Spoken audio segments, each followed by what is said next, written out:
हे राम, ये मटके का पानी है या चूल्हे पर गरम किया हुआ पानी? क्या हुआ माँ जी? भला कब से ये मटके का पानी इतना गर्म होने लग गया? इस पानी को पीते ही मेरा तो गला ही जल गया। आप तो गर्मी देख ही रही है ना, कितनी हो रही है। ठंड में तो हम लोग जैसे तैसे करके रह लिए, लेकिन इस गर्मी में गुजारा करना बहुत मुश्किल है। मुझे ठंडा पानी पीना है। तुम लोग जाकर नदी से ठंडा पानी लेकर आओ, वरना प्यास के मारे मैं तो मर ही जाऊंगी। अपनी सास की बात सुन सेजल और साक्षी मटका लिए अपने गांव में बनी नदी के पास जाते हैं और वहां से पानी भरने लगते हैं। हे भगवान, नदी का पानी कितना गर्म है। सूर्य देवता ने तो इस नदी के पानी को भी नहीं छोड़ा। धूप भी कितनी तेज हो रही है। एक काम करते हैं, थोड़ी देर इस पेड़ की छाया में बैठ जाते हैं। जैसे ही धूप कम होगी हम घर चलेंगे। साक्षी सेजल मटके में पानी भर नदी किनारे लगे बड़े से पेड़ की छाया के नीचे घास के ऊपर बैठ जाती है। इस गर्मी की वजह से यहाँ की हर चीज कितनी गर्म हो गई है, सिर्फ इस घास को छोड़कर। देखो कितनी ठंडी घास है। घास हमेशा ठंडी ही रहती है क्योंकि इसे जमीन के अंदर से पानी मिलता है। पानी से याद आया, बहुत जोरों से प्यास लगी है, थोड़ा सा पानी पी लेती हूँ। सेजल जैसे ही मटके का पानी पीती है, इस मटके का पानी तो बिल्कुल बर्फ जैसा ठंडा हो रहा है। सेजल की बात सुन साक्षी जैसे ही मटके का पानी पीती है, इसका पानी तो सच में ठंडा है, लेकिन इस नदी का पानी तो इतना गर्म है, तो ये पानी ठंडा कैसे हुआ? इस घास की ठंडक की वजह से ठंडा हुआ है, क्योंकि हमने मटका इस ठंडी घास पर रख दिया था। मेरे पास इस मटके के पानी को ठंडा करने की तरकीब है। हम लोग यहाँ से कुछ घास तोड़कर ले जाते हैं। घर जाकर इस मटके को इस घास से ढक देंगे। घास की ठंडक से इसका पानी भी ठंडा बना रहेगा।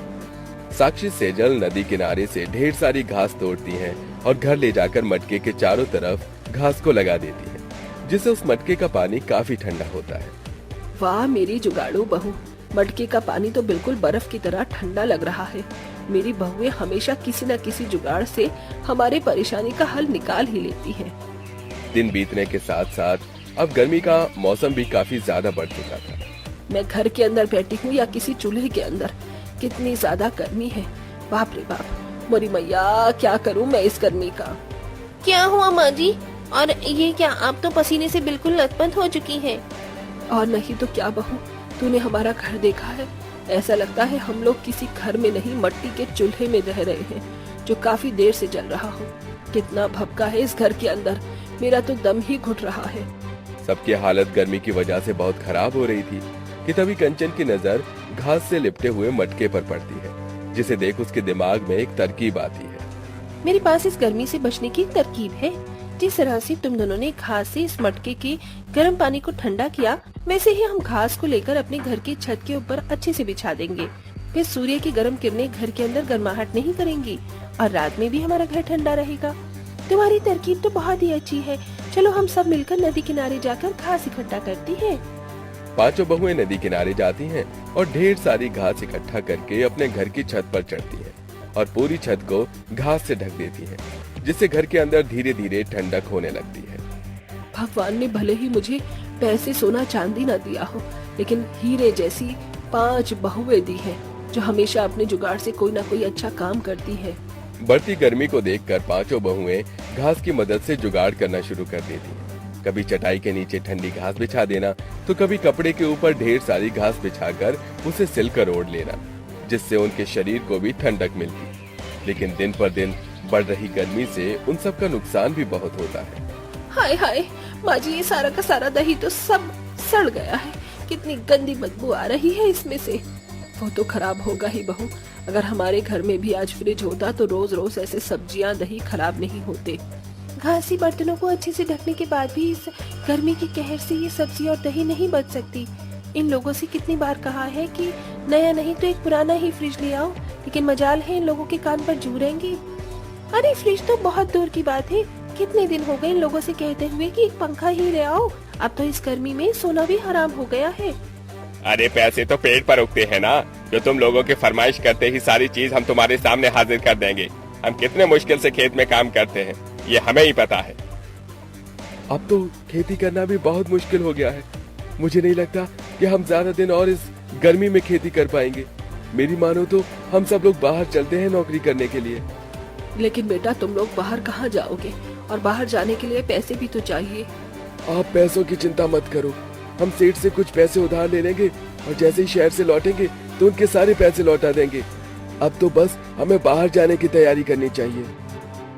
पांचों भाई अब पैसे कमाने के लिए गांव के सेठ से कुछ पैसे लेते हैं और सीधा शहर चले जाते हैं। वहीं अब माधवी अपनी पांचों बहुओं के साथ अकेले रह जाती है और गर्मी का सामना करती है। मेरी कमर।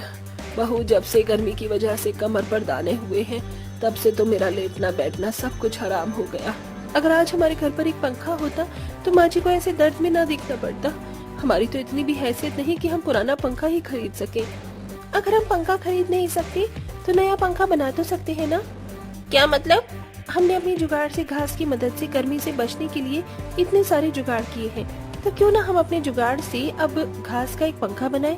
हम कबाड़ी की दुकान से कुछ पुरानी मशीन, प्लास्टिक का सामान और थोड़ा तार लाकर घास का पंखा बना सकते हैं। तुम्हारी बात सुनकर तो ये सब कुछ मुश्किल लग रहा है, लेकिन हम माझी और गर्मी से बचने के लिए कोशिश तो कर ही सकते हैं ना? कंचन कोमल जाकर कबाड़ी की दुकान से कुछ तार और पुरानी मशीन लेकर आती है। वहीं सेजल और साक्षी प्लास्टिक के टुकड़ों की मदद से पंखे की पत्तियां बनाती हैं और अब वो आपस में उन्हें जोड़ देती हैं। साथ ही साथ पायल उस पंखे पर चारों तरफ घास लगा देती है और उसके बाद अब वो पांचों मिलकर अपने घर की छत पर उस घास के बने हुए पंखे को लगा देती है। और जैसे ही वो पंखा चालू होता है, मुझे तो यकीन ही नहीं हो रहा है कि मेरी पांचों जुगाड़ो बहुओं ने मिलकर ये घास का पंखा बनाया है।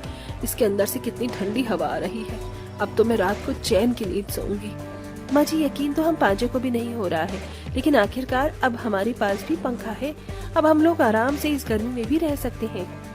पांचों बहुएं और उनकी सास उस घास के पंखे को चलता देख बहुत ज्यादा खुश होती है, जिसके बाद अब वो कड़क से कड़क गर्मी में भी अपने घर में आराम से रहते हैं और घास के पंखे की ठंडी ठंडी हवा खाते।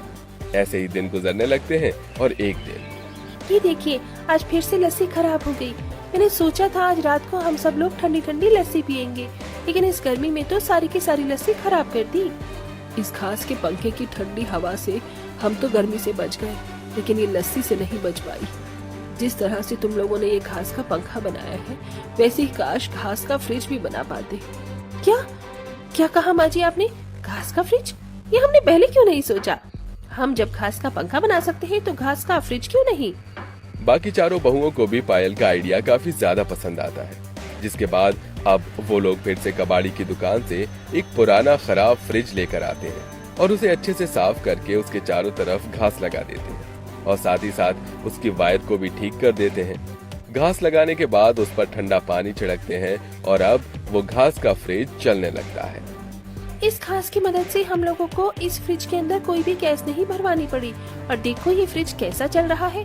अब तो हमारे खाने पीने की चीजें भी इस गर्मी से बच गई। अब उन सब की अपनी जुगाड़ से बने हुए घास के फ्रिज और पंखे की मदद से गर्मी से छुटकारा मिल चुका था।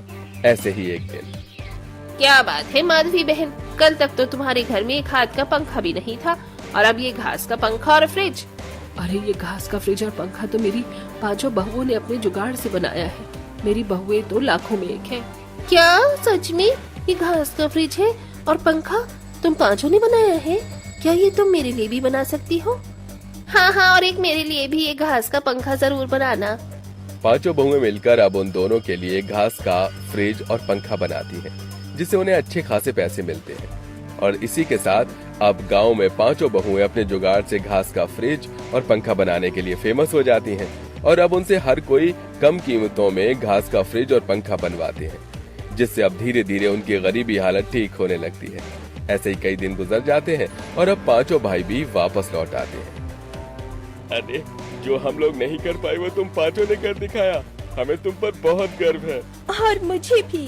अब पांचों भाई गांव में ही अपना काम शुरू कर देते हैं और वहीं पांचों बहुएं भी अपना घास का बना हुआ पंखा और फ्रिज बनाने का काम जारी रखती हैं।